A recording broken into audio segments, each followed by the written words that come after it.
Well, today is a very special episode. I've got Chris Walker here. Chris Walker is the founder and CEO of Refine Labs, 2 years and running. Prior to that, Chris was the director of marketing at Eversound, a wellness startup. And prior to that, he was at Vapotherm, a global medical tech startup that actually IPO'd in 2018. So this is a special episode because Chris has just been like blowing up. He's an inspiration to all sorts of folks, including myself. Chris has a podcast. If you haven't heard of it, it's called State of Demand Gen. It's ranked in the top 2.5% if you check on listen notes. He started Demand Gen Live about 1 year ago, and it's still going strong with about 45, 50 attendees every single week. And you've also got 60,000 plus followers on LinkedIn. And that's all besides the business. We haven't even talked about Refine Labs and the 20 plus employees there. So that's why it's a special episode.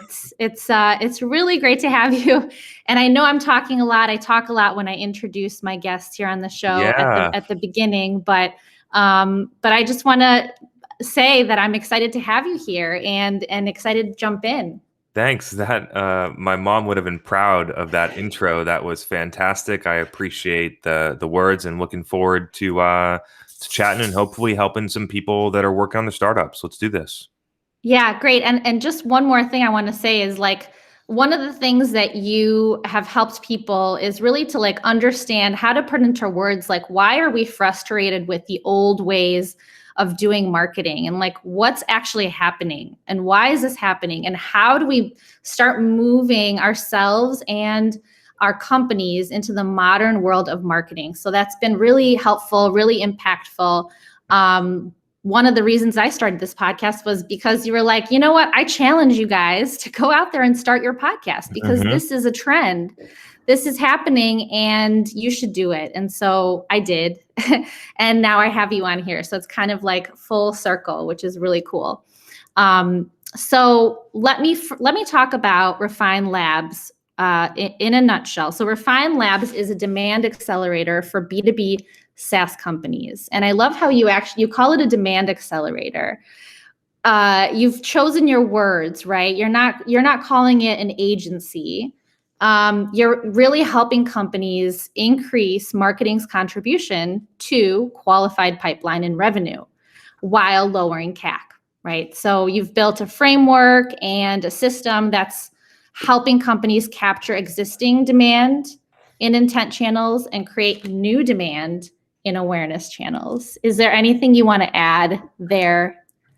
Yeah, I think it's interesting about our positioning just to sort of like help people unwind about how we thought through it. And so the reason that we consider ourselves a demand accelerator is because we don't actually do everything. There's a lot that we need from our customer, and we deliver a lot of things like processes, intellectual property, different things that they can then take ownership of them, which will then help them in the future, right? And so there's portions of it that we do, but it's a very collaborative effort. And I think the core thing that we're leaning into right now is the idea of creating demand.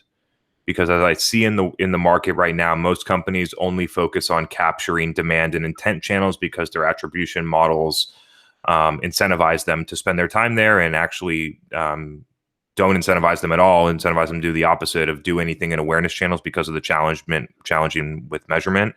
And so we're leaning into that specific part hard, because if you build brand and awareness channels, I think that's where companies are winning right now, and where a lot of companies have struggled to figure it out.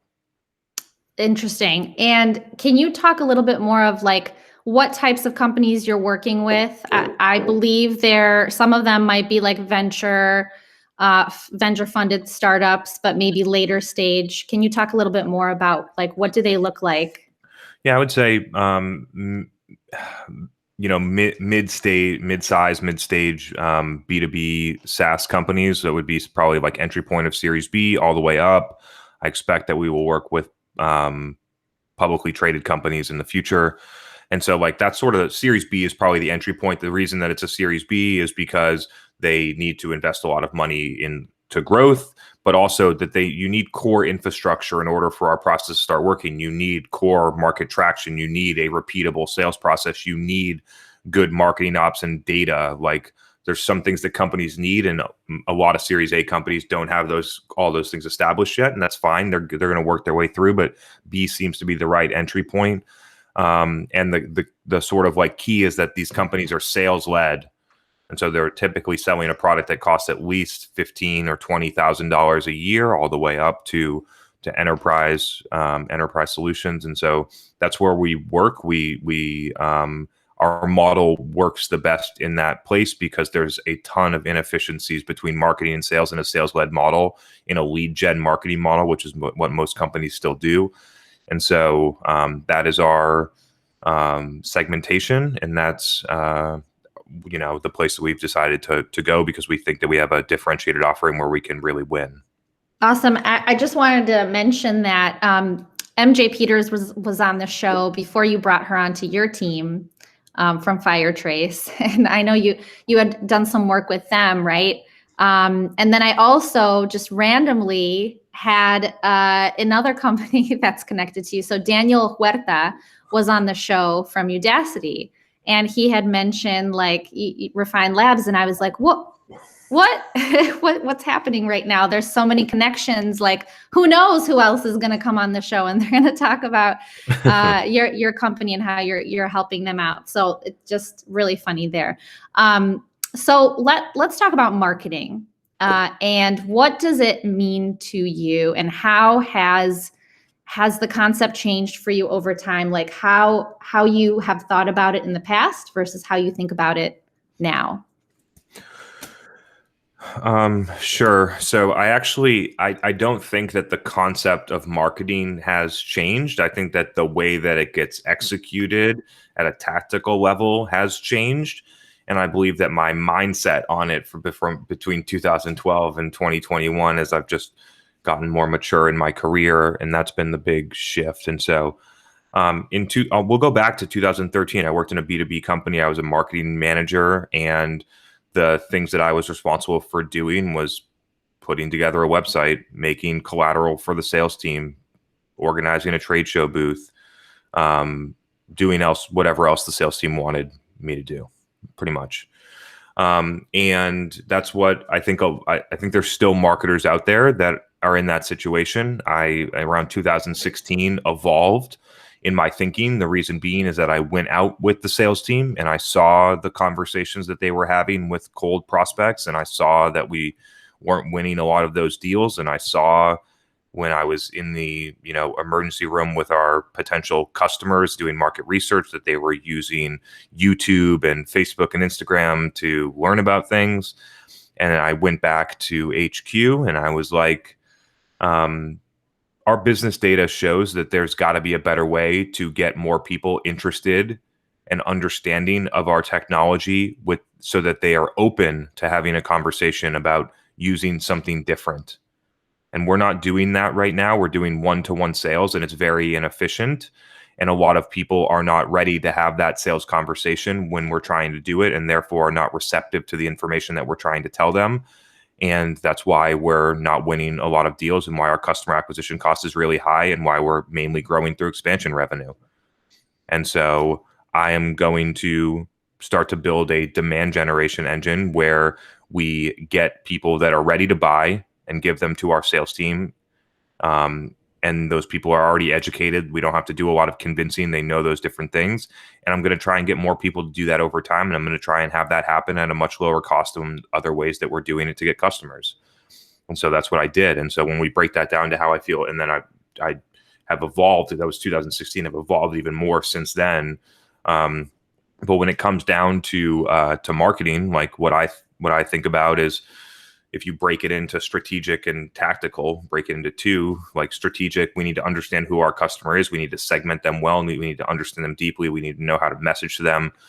That is the foundation that I think a lot of marketers, demand marketers especially, do not have. A lot of startup companies do not deeply understand their customers, do not know other ways to segment them, but other than company size and industry, there's got to be other ways to segment your customers if you go out and talk to them.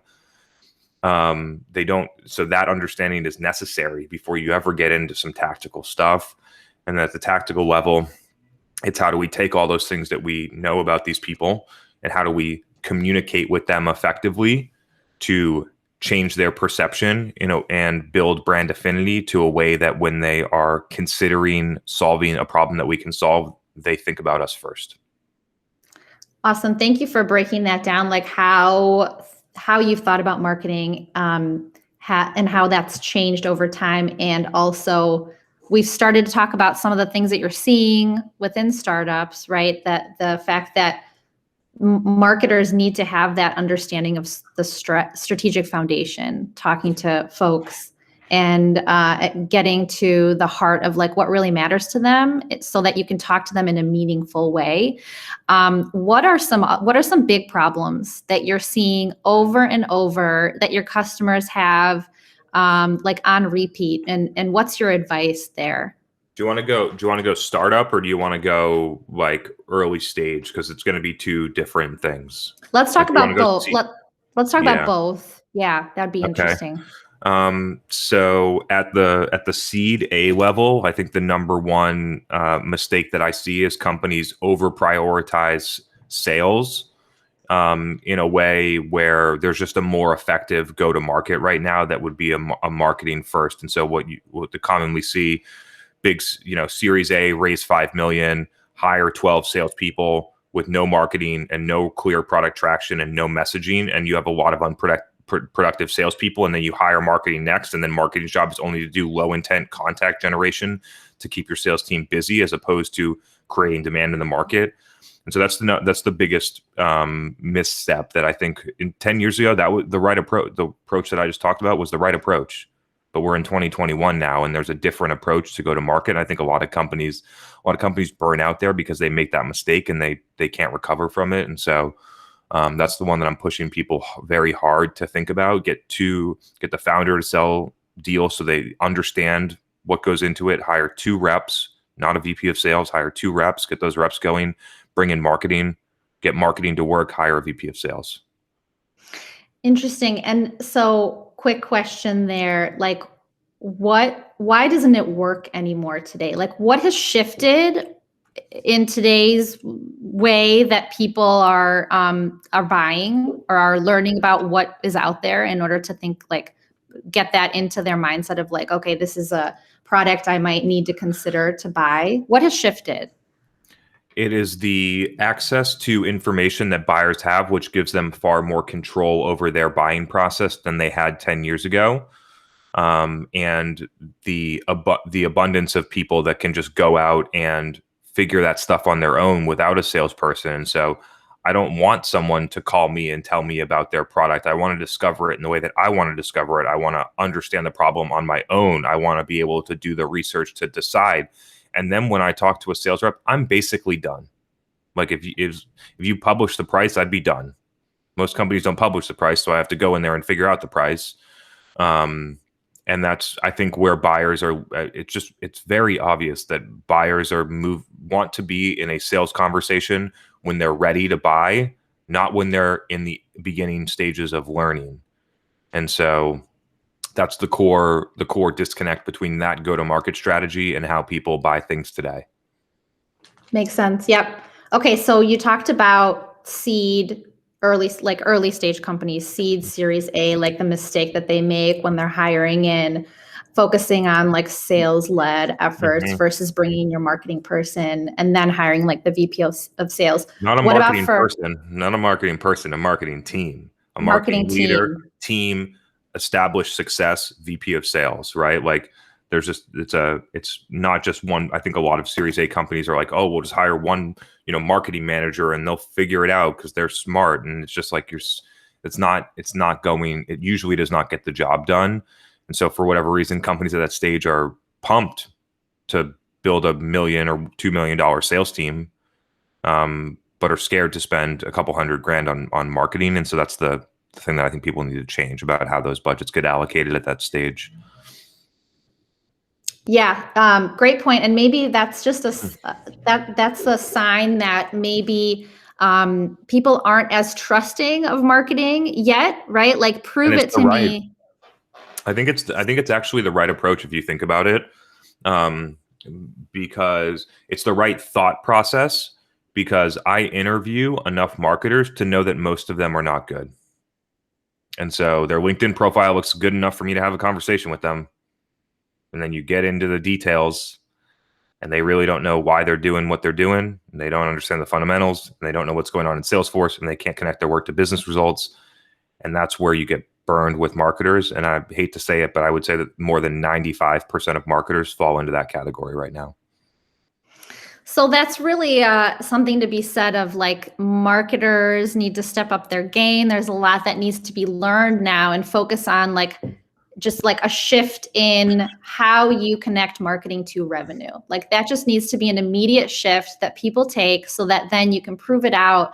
And when you're interviewing at new companies or doing stuff at your current companies, that you make the case like, yeah, you need to focus on budget for me, building out the team for me, because I actually know what I'm doing and I can impact your revenue.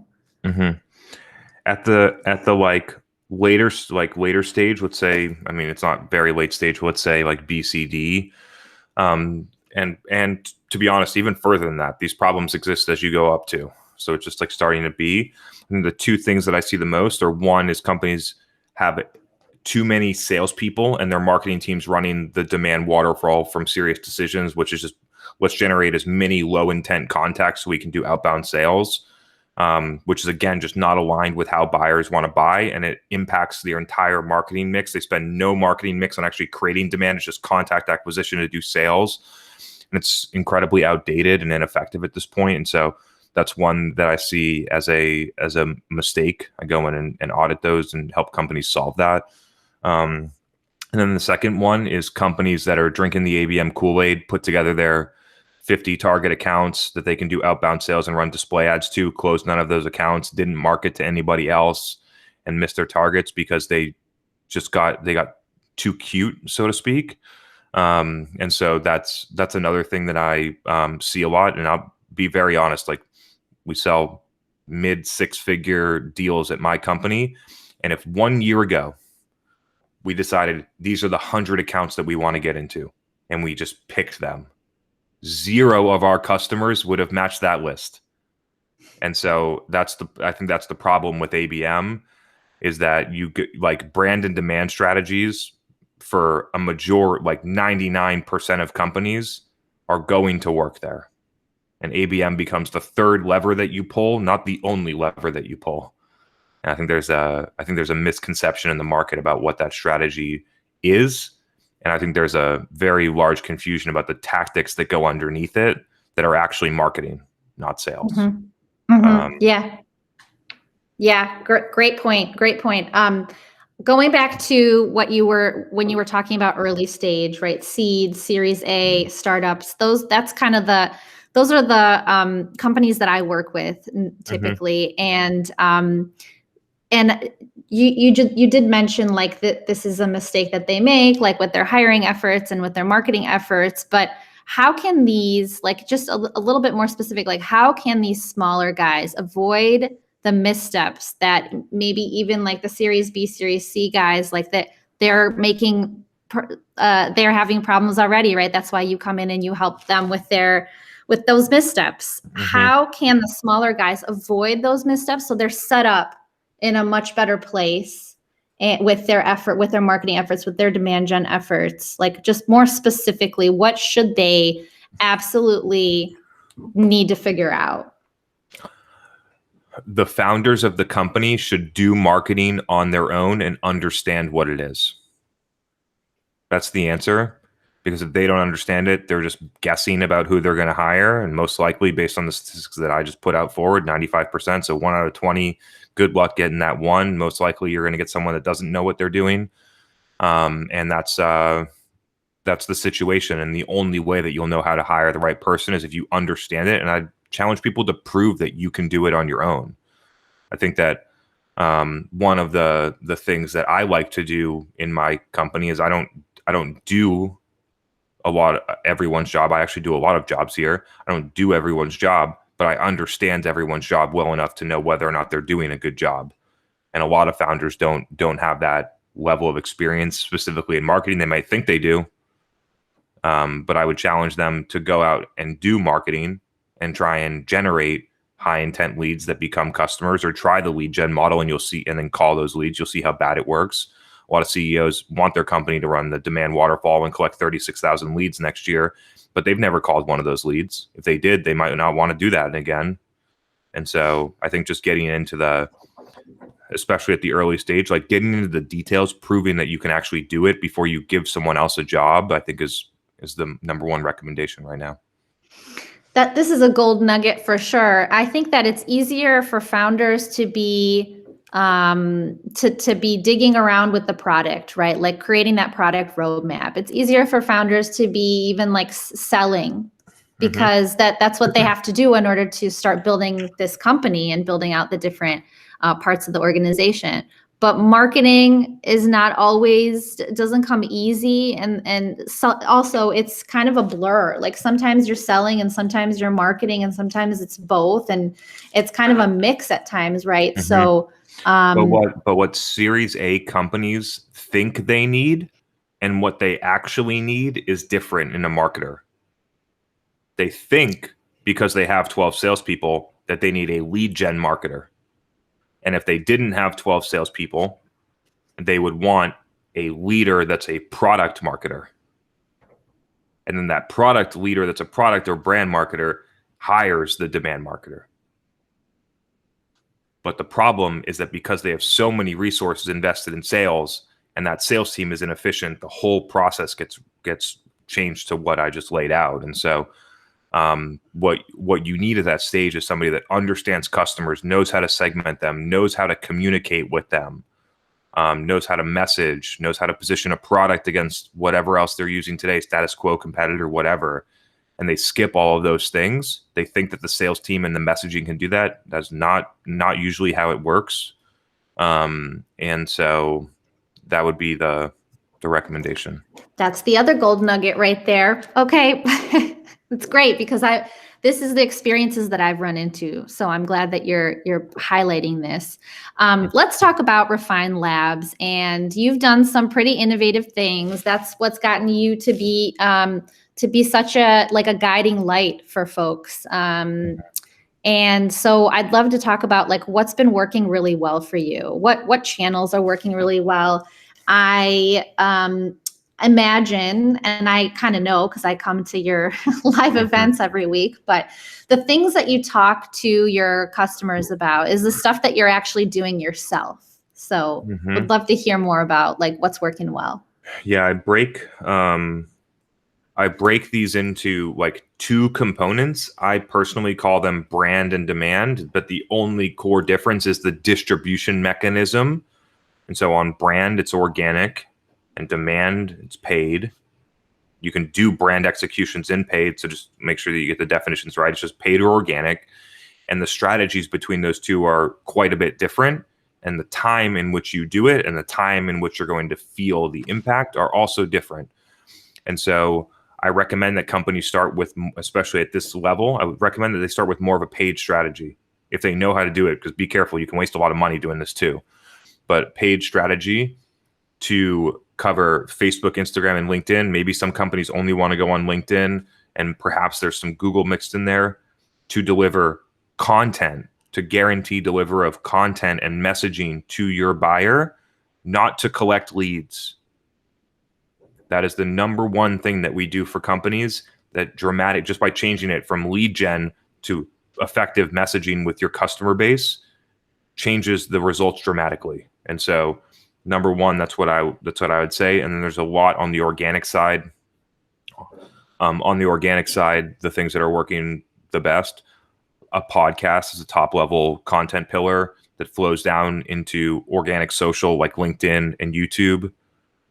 Could be other channels for you, but those are the two that we're using right now. Influencer marketing plays, which means leveraging somebody that your audience trusts, your target buyer trusts, in order to create credibility and potential distribution for the information that you're creating. That's what it is. and live events when you can do them. Live events with the objective of creating content. You can do it on Zoom right now, as with the objective of creating content, not selling to the people at your event for your product webinar, are the organic strategies that are serving us the best right now. And to be honest, like we continue to innovate on the paid side inside of those channels because a majority of B2B buyers are there. And there's micro innovation that we do on an ongoing basis that, to be honest, I think puts us somewhere between 3 and 5 years ahead of most people are doing it now, especially with the fact that we do it across 25 companies that are all pretty similar, that the learnings become compounding. We have new ways of analytics that most people have never even considered. We have new bidding strategies. We have new creative and targeting strategies. We have an overall just different, like a fundamentally different mindset than I've ever heard from somebody else about what we're trying to do there. And so there's everyone in marketing is using the same channels. It comes down to how you use it. And I don't think people consider that enough. They're like, oh yeah, we're doing LinkedIn. It's like, we're writing blog posts. Are you doing LinkedIn well? I know. We're doing SEO. We publish 6 blog posts a week. Yeah, but what is the impact?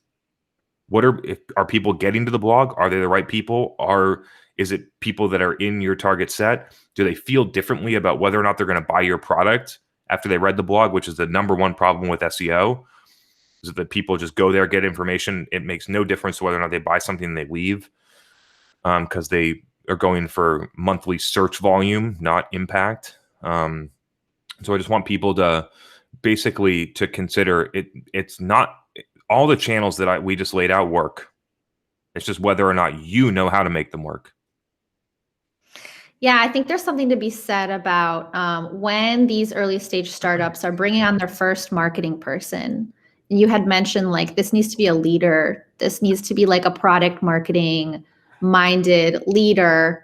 And people have strengths, right? So maybe you're like really good with events, right? So you kind of like think about who you're bringing on, what's their strength, what can they bring to the table to kind of like go full force into something that they're really good at already versus like dabbling in an area where maybe they're not the best at writing like white papers, and now you're giving them like 5 white papers to write, or I don't know, I'm just making up an example, but also going off of a person's strength. I also wanted to ask you, unless you had something you wanted to say about that. I think people just need to think about when you're at that stage and you're saying, I need to hire a marketing leader, you actually need to hire a team of 4 or 5 people.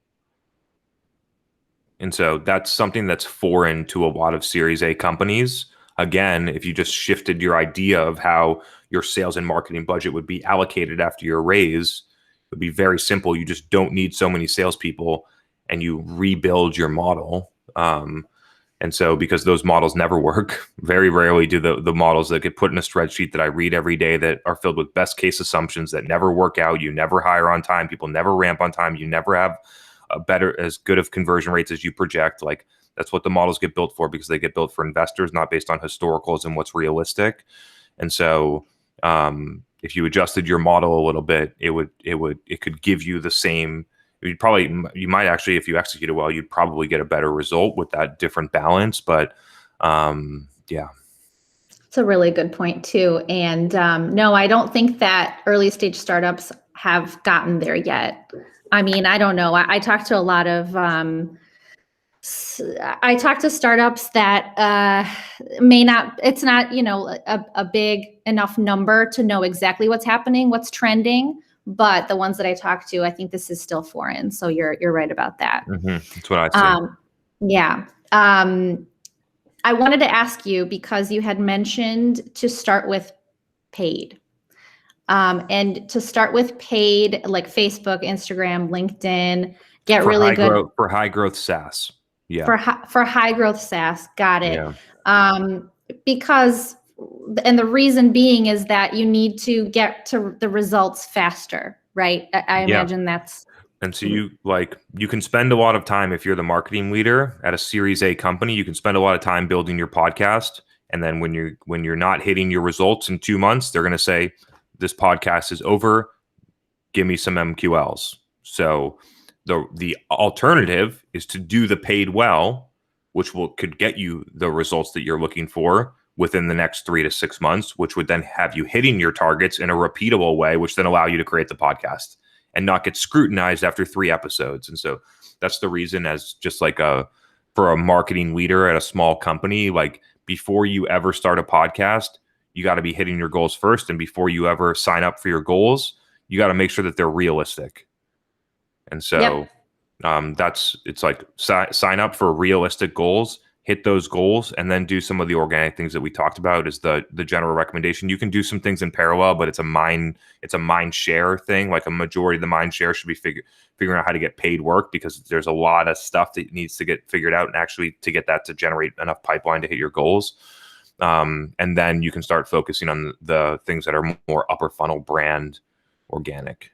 This is a massive shift. I just want to mention that it is a massive shift for early stage startups to think about this, because typically what happens is you bring on the product marketer and then they're working on marketing collateral for the sales team. Mm-hmm. They're working on the website. They're working on voice of the customer research webinars. Is important.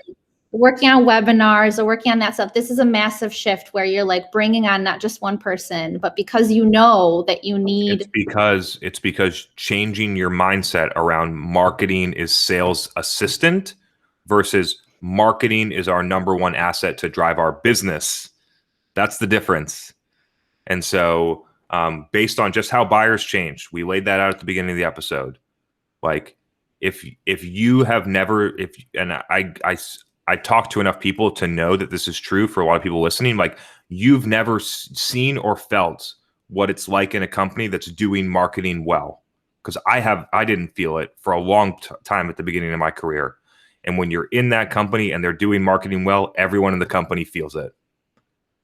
And so if you haven't felt that before, I understand why you sit in this camp where marketing is sales team's assistant.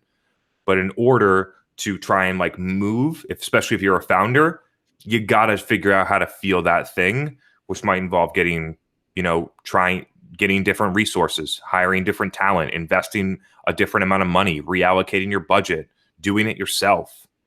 There's a lot of different paths, but people need to change their mindset at what marketing is, or they're going to, especially at these early stages, really struggle.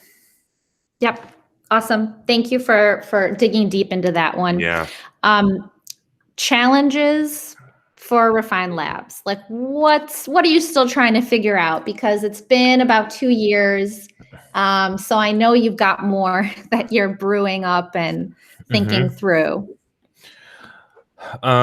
So we're growing really quickly. I would say that recruiting is probably one of our top challenges right now. We have a very high bar for the talent that we bring in. We have a very narrow look about who we're trying to get because we work with very sophisticated companies and we need very sophisticated marketers to do the work.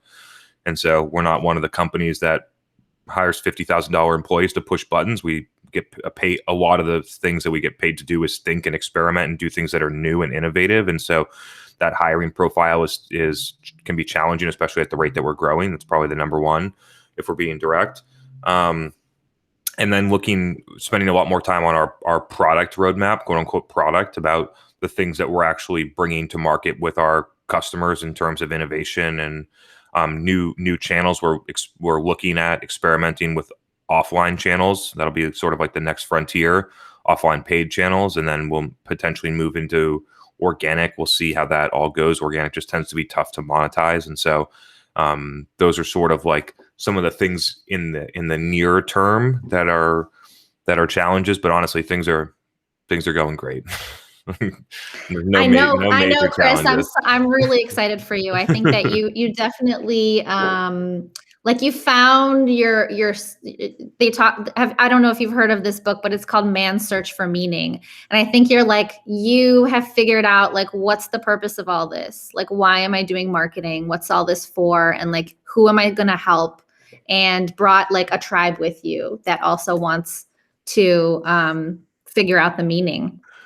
Yeah, but when I started the company, I didn't know that it was here. I could have never imagined that we'd be here. And the things that got me here were the strategy in the first 6 months on segmentation. Like I want people, especially early stage founders, to really think about this. I've watched Series A companies mess this up. Is that when I started my company, I could have been the marketing firm for everybody. We could do B2C. We could do enterprise SaaS. We could do medical device, financial services, real estate. We could do marketing for everybody. We could do marketing in every channel. And what we ended up with is a very narrow segment of B2B SaaS selling into a specific thing. And because we made that selection, our messaging is incredibly detailed. Our product is customized exactly for that type of company, venture funded, high growth SaaS at a specific stage with a specific marketing capability. Our pricing reflects that. We charge higher prices because the product is so much better and so much differentiated than other options that these companies could choose. And we know that we're in way better than what other companies are quote unquote offering here, because we think about it fundamentally different. We've rebuilt what a relationship between a consulting agency firm and a client would be in this type of segment. And so we wouldn't have been here if we didn't make those choices at the beginning. We would be the marketing agency for everybody. We wouldn't have the talent that we have in here. We wouldn't have the great logos that work with us. We wouldn't have as strong of retention. Our product would be so wide and not decided. And so companies hate to do this at the early stage because making choices like this makes your TAM look smaller on your investor deck. That's the reason why people don't do this, which is sad. Making choices and going narrow on your target customer at the beginning is smart. You can stand out later. I love this. And this is something that is it comes up a lot. And everybody that I talk to in some way, shape, or form is like, well, our product is great for these folks and also these folks. And also, like, should we just be general about it for now? Because we're not big yet. Like, we want to be big. So by being more general, we'll capture more people. But actually, you end up doing the opposite. That's right. So very big deal in my world too. And not a lot of people can help you make those choices. Like, you have to be looking at it in a marketing strategist lens to make those choices. Sales will not make that choice for you. So the CEO will not make that choice for you. Finance will not make that choice for you. And so, yeah, and sales ends up making that choice. A lot of the time is based on like what relationships do they already have when they come to work at your company, right? And so that ends up being, well, those are our first customers. Yeah, not based on competitive advantage or other things like that. That's right. Yeah. Okay, let's talk about how do you keep your marketing fresh? Because here's the deal. So you start a new program, you start something new with your marketing, you're repeating it, right? Like you're on LinkedIn, posting organic content. Like, how do you keep from getting passive with your marketing and with your content? How do you think about it? That thought had never actually crossed my mind ever. And so, like, I don't think that people are anywhere near the mindset that I am on content. Like, in somewhere around, I think I know the date, but I'm not positive. I think it was August 9th, 2019. That's so specific. I think that was a day. I'm off by a week if I am off, where my first LinkedIn post went like boom. That was the day. And since then, I have been pot committed to the LinkedIn strategy and innovating there, and have built layers on top of it. And since that, my business has grown somewhere like 20x revenue. It was small, but like we've grown very fast. And so some people would be like, okay, let's just ship this to a marketing manager now. The CEO doesn't need to be doing this stuff anymore. It is the most important thing that I can do for the company. I get to be involved in the market. I get to drive our narrative. I get to understand and talk to CMOs every day. I get a bunch of awareness, which leads to be able to hire top talent because people want to work here. And so there's no question in my mind about like the content side. In terms of the innovation gets built through intuition and listening and being comfortable with doing things that feel uncomfortable. And so I've pushed boundaries in LinkedIn in ways that other people would never do. I've posted 8 times in a day just to see what would happen. I've tried different post times. I've tried a vlog style. I've tried audiograms. I've tried video. I've tried just text posts. I've tried maximizing impressions on text posts and got 7.3 million views in a month. Like, and it wasn't a good month for our pipeline. So like I've learned a lot of stuff that people haven't learned because they would never want to try.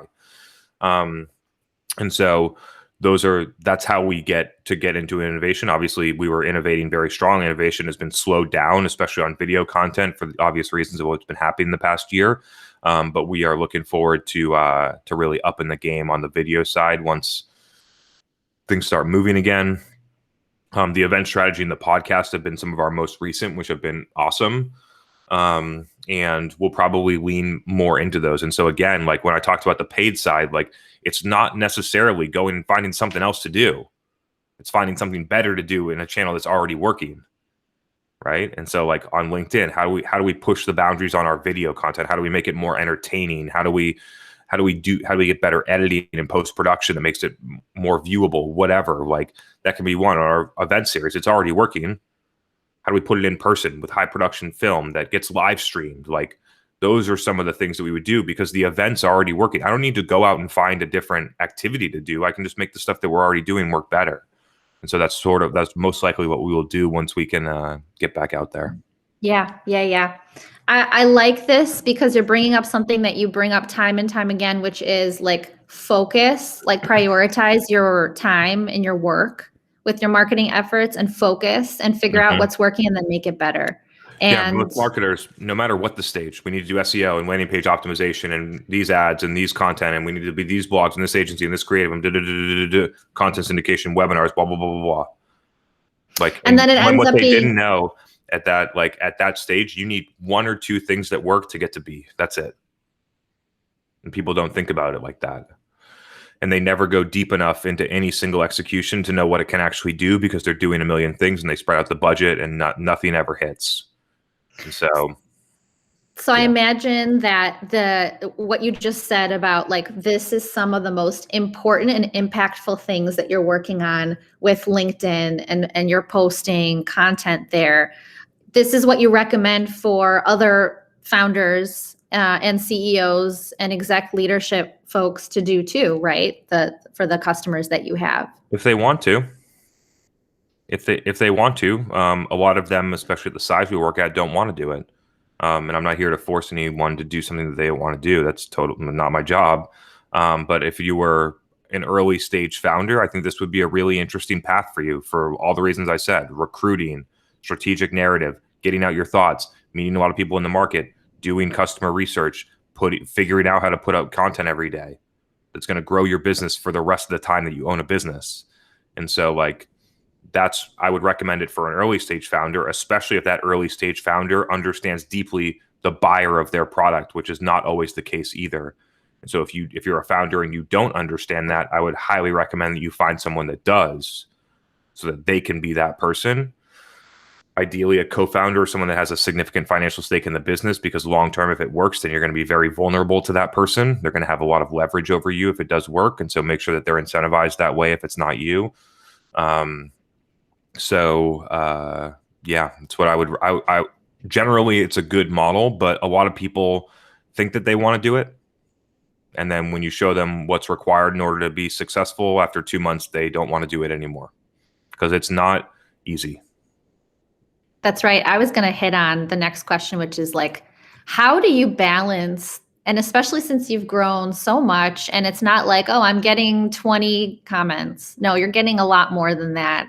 Lots of engagement on your LinkedIn posts. So how do you balance your LinkedIn time, posting, commenting, answering questions, liking stuff like within your workday? I'm just honestly curious because it's hard. Yeah. So I start my day early. I'm typically up somewhere between 4:15 and 4:30. And then I'm like at my desk somewhere around 6:30 to 7 a.m., which gives me about an hour to write my LinkedIn post. Some days it takes me a full hour. Some days it takes me 3 minutes, and that's just the way that it goes.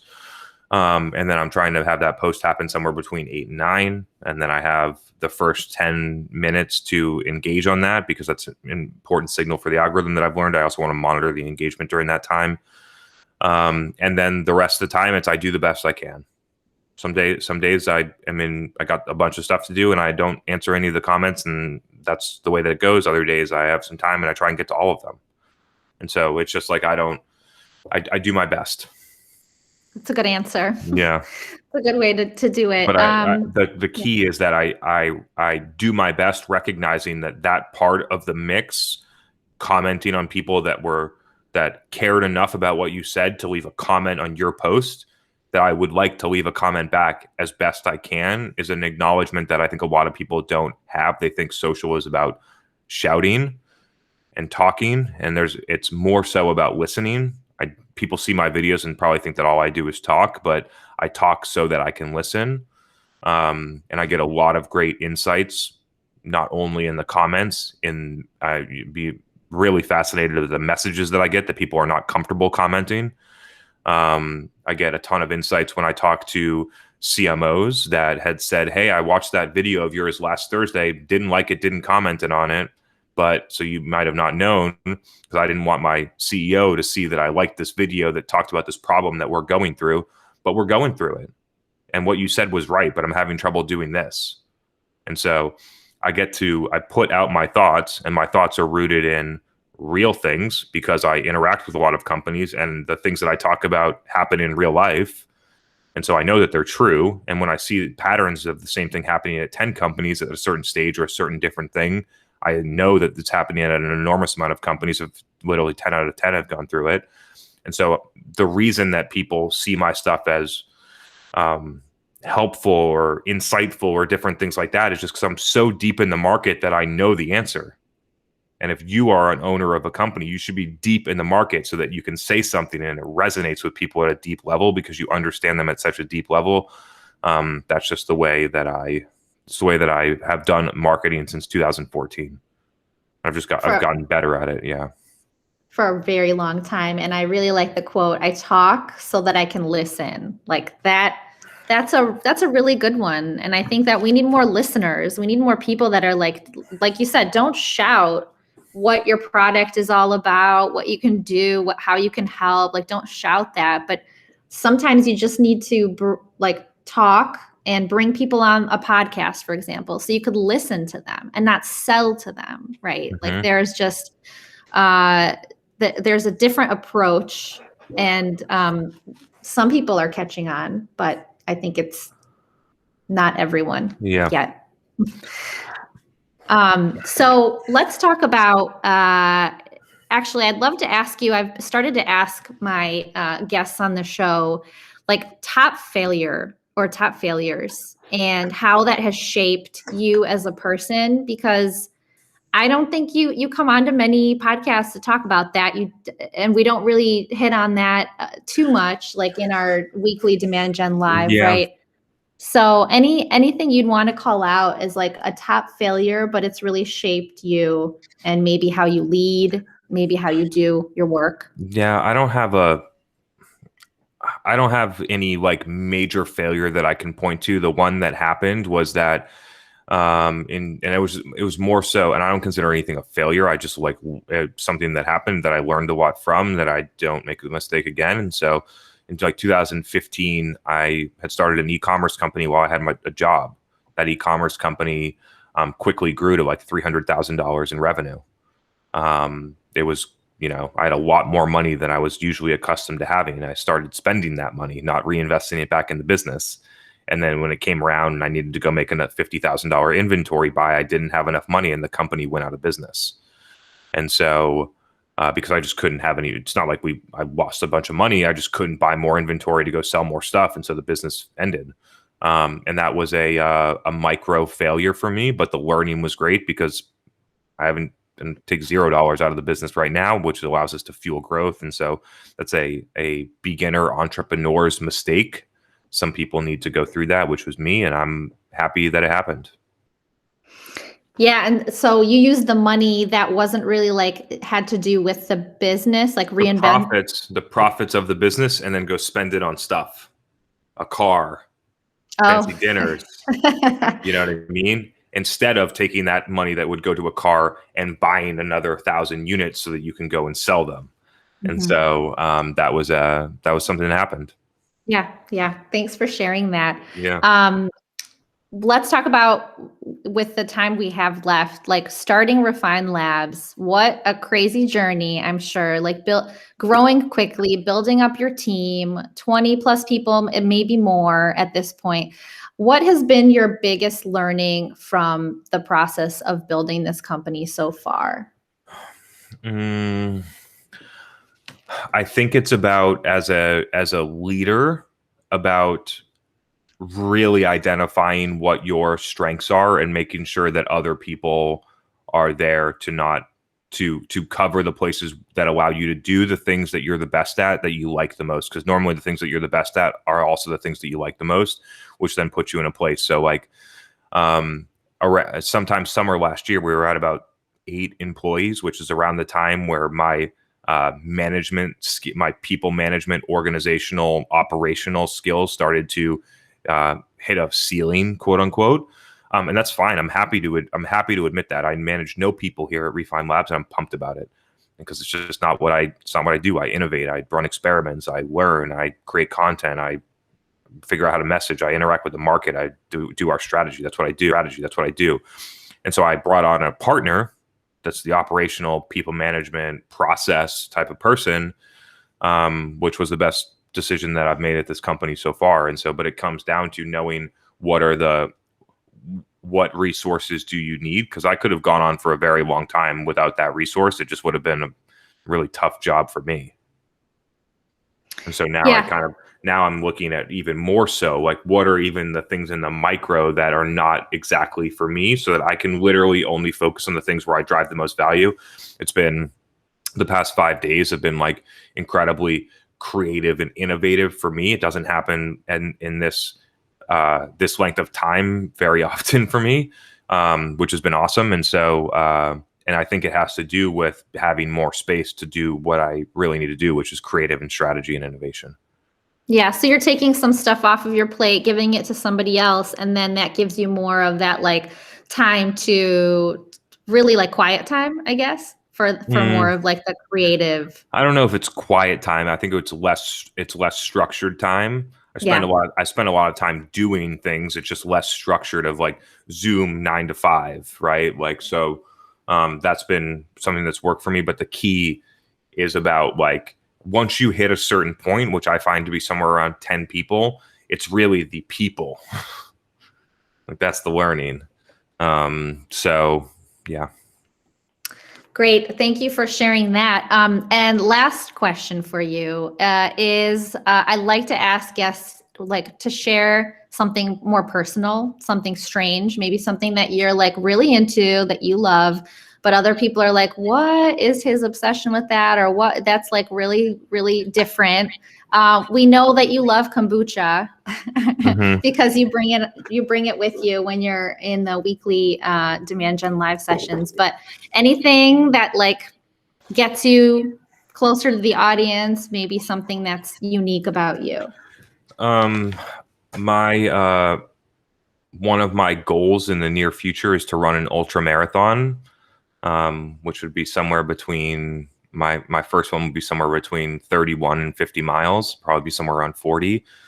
And that's a pursuit that I go on. It's challenging. It requires discipline. It requires mental strength. There's a lot of benefits that I see that happen outside of just being in physical shape from that. And so that's a pursuit that I'm going on right now. Well, cheers to that. That's probably why you're waking up at 4 a.m, so you can do some of that sprinting before anything else starts. And I mean, I wake up early and I work out, and when I do that process, I am better at work. And so it's interesting to see that play out. Like, if I went a week without working out, I wouldn't be as productive at work. I wouldn't be as strong for my team. I wouldn't handle situations that are challenging as well as I do. And so it's just part of my jam. And the only time to do it is in the morning for me. Yeah, love it. Well, we'll cheer you on, right? Like the DGL team will cheer you on. So if anyone wants to reach Chris, you can find him being very active on LinkedIn. Chris Walker, but there's like a string of numbers. So I'll make sure to include the link in the show notes. And to find out more about Refine Labs, you can go to refinelabs.com. Chris, it was such a great episode. Thank you for coming on here. Thanks for spending your time with me, and I'll see you next week. Yeah, we'll see you on Tuesday. Thanks,